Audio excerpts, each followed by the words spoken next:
अस्सलाम वालेकुम स्टूडेंट्स। कल हमने टॉपिक पढ़ा था सॉल्विंग अ बायोलॉजिकल प्रॉब्लम और उसमें बायोलॉजिकल मेथड जो था उसके थ्रू हमने उसके 7 पॉइंट्स पढ़े थे जिससे हमने एक बायोलॉजिकल प्रॉब्लम को सॉल्व किया था। आज हम एक एग्जांपल के थ्रू चेक करेंगे कि हमें बायोलॉजिकल मेथड की कितनी समझ आई है। तो मोस्ट फेमस एग्जांपल जो है बायोलॉजिकल मेथड की वो है study of malaria. What is malaria, सबसे पहले ये देख लेते हैं। तो उसमें हमें ये पता चल रहा है कि मलेरिया जो है वो डिज़ीज़ है चिल्स की और फीवर्स की। उसमें आपको बुखार होता है और उसमें आपको सर्दी लगती है। और 2000 ईयर्स अगो से ये बीमारी जो है वो नोन है टू द प्लैनेट अर्थ। ठीक हो गया। अब मलेरिया किस चीज़ से होता है, मलेरिया का क्योर क्या है, और what basically what are the reasons behind this disease. हमें 2000 ईयर्स अगो कुछ भी इस चीज़ का नहीं पता था। हाँ, सिर्फ इतना लोगों को अंदाज़ा था कि स्टैगनेंट वाटर यानी जो पानी जैसे जो जोहड़ और तालाब होते हैं जहाँ पे गंदा पानी फ़र्ज़ करें कहीं पे खड़ा है, स्टैगनेंट वाटर कहते हैं रुका हुआ पानी जो मूव नहीं कर रहा। जैसे नहर और दरिया का पानी और समुंदर का पानी ये मूव करता है, तो ये स्टैग्नेंट वाटर नहीं है। तो रुका हुआ पानी होगा जहाँ पे मार्शेस में, दलदल में, तो वो पॉइज़न कर देता था एयर को। मतलब गंदे पानी की वजह से मलेरिया हो रहा था, लोगों का ये बिलीव था।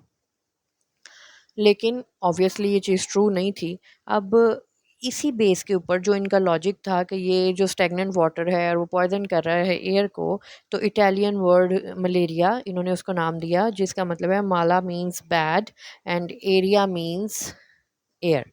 इस तरह ये जो बैड एयर थी वो अफेक्ट कर रही थी ह्यूमंस को and that were causing malaria to them. अब इसका इलाज क्या होना चाहिए? 17th सेंचुरी में जब अमेरिका डिस्कवर हुआ है, तो उस वक़्त बहुत से जो साइंटिस्ट थे, उन्होंने डिफरेंट प्लांट्स पे एक्सपेरिमेंट किए और उनसे मेडिसिन्स बनाई एंड वाज़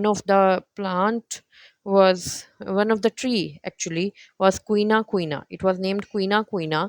तो उसकी बार्क ली उन्होंने, मतलब उसकी छाल से जो है इन्होंने उस दरख्त की मेडिसिन्स बनाई जिससे मलेरिया क्योर होने लग गया। Wow, that was very effective. अब क्या हुआ कि सारा ये यूरोप में उन्होंने ये वाला ट्री फाइंड आउट किया और यूरोप से ये ट्रांसपोर्ट होता था टू द अमेरिका। अब सारा कोई ना तो नहीं ना, सारी दुनिया को ट्रांसपोर्ट हो सकता, और कोई ना की भी एक लिमिट होगी। After that it will vanished. कुछ जो डिसऑनेस्ट मर्चेंट्स थे, उन्होंने क्या किया, एक और प्लांट था cinchona, it was named cinchona. उन्होंने ना उसको क्वीना क्वीना के तौर पे बेचना शुरू कर दिया। अब उनकी जो डिसऑनेस्टी थी वो मैनकाइंड के लिए बहुत लॉयल साबित हुई। और क्यों? क्योंकि उसमें क्विनीन होता है और क्विनीन ही जो है एट दैट मोमेंट मलेरिया का इलाज था। तो उनकी डिसऑनेस्टी से मैनकाइंड को बहुत फ़ायदा हुआ। अब ये तब तक का अजम्पशन्स है, लेकिन 1883 में या उससे पहले थोड़े से हम साइंटिस्ट की बातें करें। कुछ साइंटिस्ट थे, लेवरॉन फॉर एग्जांपल सबसे पहले साइंटिस्ट थे और वो एक आर्मी फिजिशियन थे, और उन्होंने सबसे पहले डिस्कवर किया कि जब हमें उससे पहले साइंटिस्ट ये डिस्कवरीज कर रहे थे कि लिविंग ऑर्गेनिजम्स होते हैं जो कि बीमारियां और जितनी भी डिजीज़ है कॉज करते हैं, राइट। तो तब ये जम्पशन की गई कि may be living organism he malaria cause कर रहा हो। अगर ऐसा है कि लिविंग ऑर्गेनिज्म मलेरिया कॉज कर रहे हैं, तो लेवरॉन ने इसके एक्सपेरिमेंट किए। उसने मलेरियल पेशेंट का ब्लड लिया, और जब उसने उस पेशेंट का ब्लड लिया तो उसमें से उसको एक बड़ी इंपॉर्टेंट चीज़ मिली। उसको कुछ लिविंग क्रिएचर्स जो हैं वो मूव करती उसके ब्लड में नज़र आई। लेकिन किसी भी एट दैट मोमेंट किसी भी साइंटिस्ट ने उसका बिलीव नहीं किया। कुछ अरसे के बाद एक और साइंटिस्ट ने जब ब्लड को स्टडी किया, उसको भी लिविंग ऑर्गेनिजम्स नज़र आई, लेकिन उसका भी किसी ने बिलीव नहीं किया। उसके 3 साल बाद एक और साइंटिस्ट ने सेम एक्सपेरिमेंट किया, और उसके बाद ये थोड़ी सी assumption एक्सेप्ट की जाने लगी कि देयर इज़ समथिंग जो कि लिविंग क्रिएचर है लिविंग ऑर्गेनिज्म है और वो मलेरिया कॉज कर रही है, that is present in the malarial patient blood, और उसको उन्होंने नाम दिया प्लाज्मोडियम का। और उसको उन्होंने क्या नाम दिया है, उसको उन्होंने कहा कि जी ठीक है, प्लाज्मोडियम। मैंने कहा ठीक है, प्लाज्मोडियम है, एक लिविंग ऑर्गेनिज्म है और ये मलेरियल पेशेंट के ब्लड में है। लेकिन ये प्लाज्मोडियम आया कहाँ से? अब 1883 में एएफए किंग ने जो एक्सपेरिमेंट किए हैं उसमें उसने ये देखा कि जिन पेशेंट्स को मलेरिया हो रहा है और जिन पेशेंट्स को नहीं हो रहा, फॉर एग्जांपल जो लोग नेट लगा कर सो रहे हैं उनको मलेरिया नहीं हो रहा, रादर देन जो आउट ऑफ नेट या ओपन एयर में सो रहे हैं। ठीक है, जिन्होंने कोई थोड़ी बहुत भी स्मोक या धुआं या किसी तरह से वो मतलब may be you can say कोई रिपेलेंट लगाया हुआ है, उनको मलेरिया नहीं हो रहा, अदर देन डेड पीपल को मलेरिया हो रहा है। इस तरह की कुछ एजम्पशंस उसने की हैं।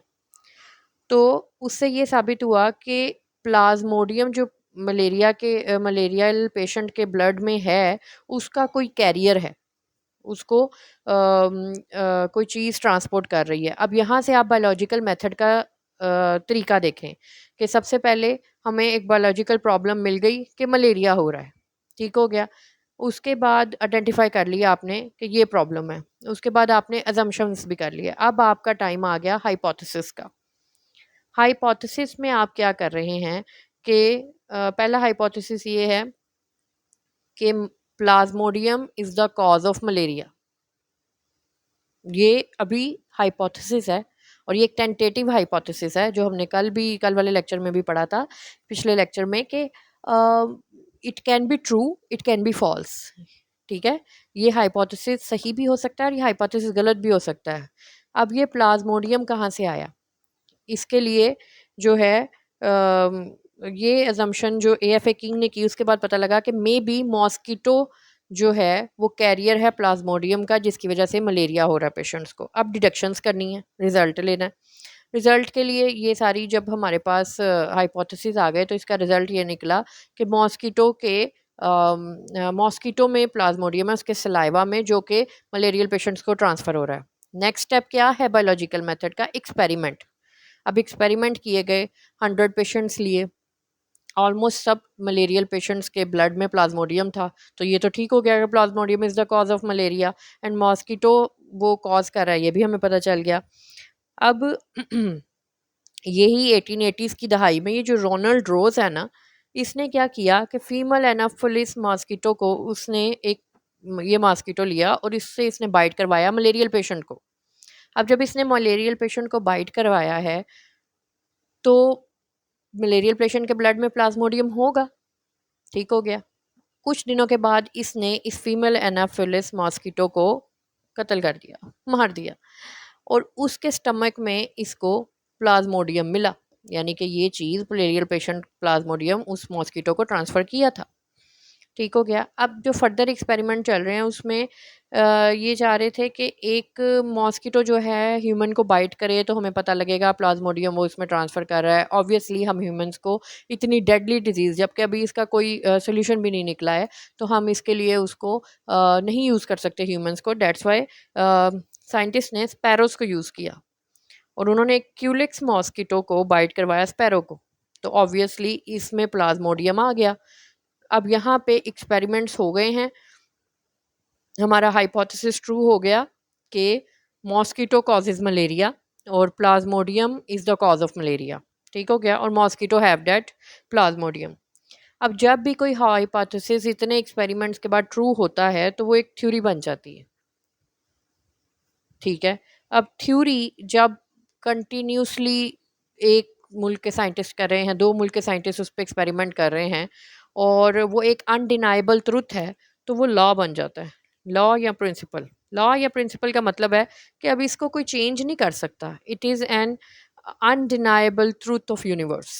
ये सच है, ये हकीकत है, इसे बदल नहीं कोई सकता। और यही सच है कि मलेरिया मॉस्किटो से फैलता है और वो उसके अंदर जो लिविंग ऑर्गेनिज्म है वो प्लाज्मोडियम होता है। तो इस तरह हमने अपना biological method example of malaria के थ्रू सारा स्टडी कर लिया कि थ्योरी, लॉ और प्रिंसिपल जो फाइनल चीज़ हमारे बायोलॉजिकल मेथड की रह गई थी वो भी फाइंड आउट हो गई। हमने ये पूरा टॉपिक आज जो है 2 लेक्चर्स में कवर कर लिया है। एक में हमने इसके स्टेप्स पढ़ लिए हैं, कौन-कौन से स्टेप्स हैं बायोलॉजिकल मेथड के, और अब इस लेक्चर में हमने मलेरिया की स्टडी करके एक एग्ज़ाम्पल के थ्रू ये सारा कुछ समझ लिया, राइट? और thank you so much for watching.